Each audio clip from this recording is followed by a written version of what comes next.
It's the real sound of H-Town, 97.9 The Box, the Madd Hatta Morning Show in the studio. GT Garza's in the building.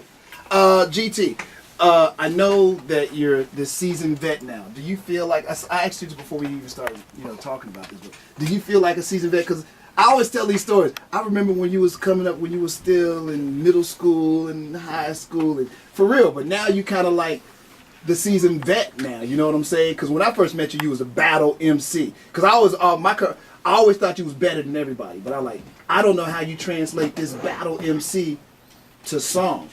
Of course, years later now you've transitioned and you've been able to do that. But do you see yourself as an OG? Nah.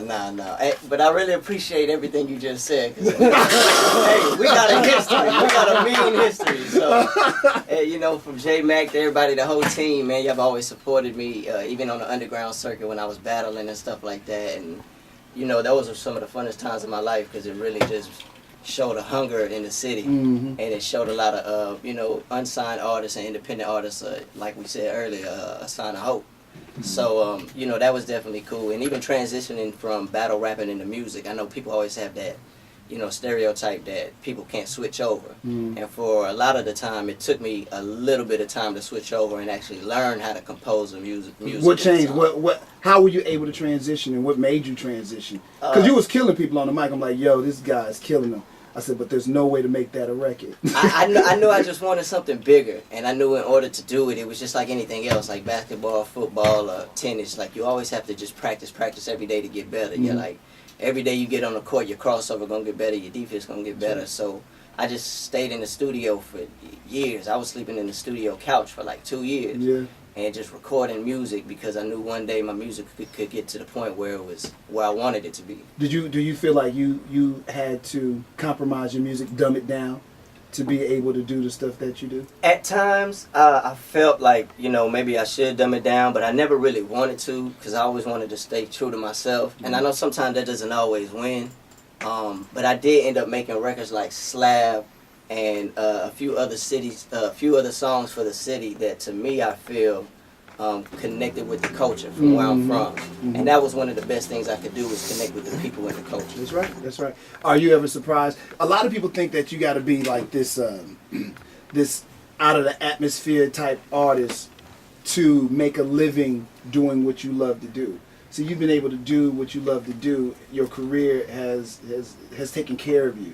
Are you ever surprised about that and being able to do it where you're doing it right now? You can always get bigger. You can always grow it, and that's always the mission, to continue to grow it and get bigger. But are you ever surprised? Like, look, man, I'm maintaining myself. Man, it's crazy because I know every artist goes through their ups and downs and always has those times where you be like, man, I feel this is the song or this is the CD, and then you put it out and it's not the one. So people always go through these emotions. But, I always stuck to my guns, and I always felt like if I just continue to do what I do, it's going to pay off in the end. And actually, this year is the first year that I actually broke top 40 and released an independent album. And we came in at number 29. I ended up at number 27 on iTunes. And for me and my team, it was a big accomplishment because we've been doing music for so long. And we actually put out a tape that, did something for us number-wise, and I guess you could say pocket-wise. I ain't mad about that. What else in your pilgrimage of hip-hop success, what have been your other surprises that you accomplished or saw along the way? Man, learning a lot of game. My pops used to jam Kid Frost back in the day, and I've actually had a chance to meet him. Really? And he was very influential in the West Coast, so just in Mexican hip-hop period, he's like the godfather. Right. And recently I met Be Real.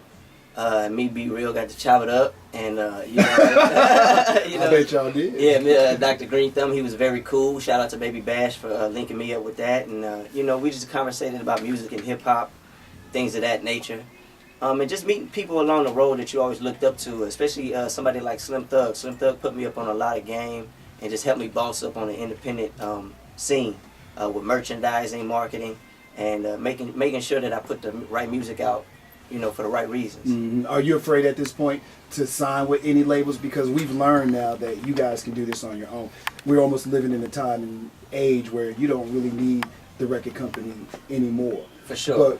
But do you still think about that? Do you still consider it? Would you consider if somebody came to you and said, GT, Garza, this is what we have to offer you? I do think about it from time to time. I'm actually just experiencing the good sides of being independent right now. Mm-hmm. Like, it's actually like, Paying off. Yeah, paying off and being what I needed to be. But, we're open to hear any conversation and see what goes on. I've never been signed to a major, so if I want to put myself through that headache or maybe through something that it might not be a headache. Mm-hmm. I might try it just because it's something I never tried before. Right. And then, I can come back like 2-3 years later and be like, Hatta, why I do that? So what else you got cooking, man? You're always working on music. You're always working on some new stuff. What are we looking forward to now? I want to drop another CD before the end of the year. I know we dropped one in March. It's called The Illest. You can get it on iTunes or Google Play. I'm going to end the year off with an album called Mexicano Makaveli. And it's just going to be something really just heartfelt and something I want the people to hear. All the GT Garza music, they can go to iTunes or all the places where they can stream music and get all that stuff, right? For sure. Tidal, Google Play, YouTube, SoundCloud, wherever you need to get your music, Spotify. You can holler on there. And give them your social too, man, so they can, if you're not following GT Garza, so they can know every move that you make, they can follow you. You can hit us up on our website, lamaquinaempire.com. You can follow me on IG and Twitter at ITZGARZA. That's It's Garza.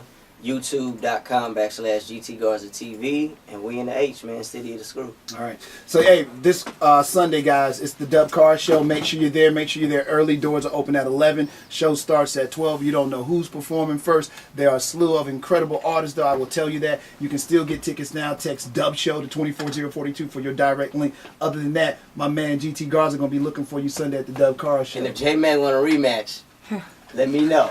I'll be at the show. You know I got flow. I'll see you at your time. What time is that? My name is Jay Back.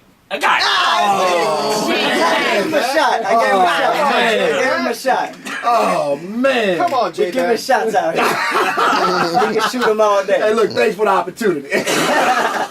Love, man. Hey, 97 on the box, man. I appreciate everything, man. Thank you for always holding me down over the years, man. GT Garza. Thank you, brother.